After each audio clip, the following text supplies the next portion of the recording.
মানুষের কর্মের সংরক্ষণ সম্পর্কে, সেই ব্যবস্থাপনা সম্পর্কে বলছেন।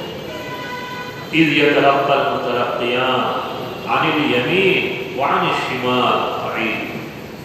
তালাক্কি বলা হয় গ্রহণ করা, কোনো কিছু গ্রহণ করা। আপনি একটা কথা শুনলেন, সেটা গ্রহণ করলেন, একটা বিষয় শুনলেন, সেটা জানলেন, গ্রহণ করলেন, এটাকে বলা হয় আত-তালাক্কি।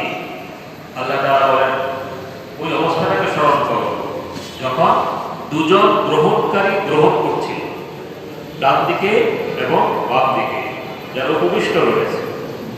আল্লাহ তাআলা মানুষের সাথে দুজন মুতালাক্কি, দুজন ফেরেশতা যুক্ত করে দিয়েছেন, যারা মানুষের সব বিষয়কে গ্রহণ করতে থাকে, তার সকল কথা, তার সব কিছু তারা গ্রহণ করতে থাকে এবং সংরক্ষণ করতে থাকে। ইয ইয়াতালাক্কাল মুতালাক্কিয়ান আনিল ইয়ামিন ওয়া আনিশ শিমাল কাঈদ মা ইয়ালফিযু মিন কাওলিন ইল্লা লাদাইহি রাকীবুন আতীদ। লাফজুন আরবি ভাষায় বলা হয় নিক্ষেপ করা।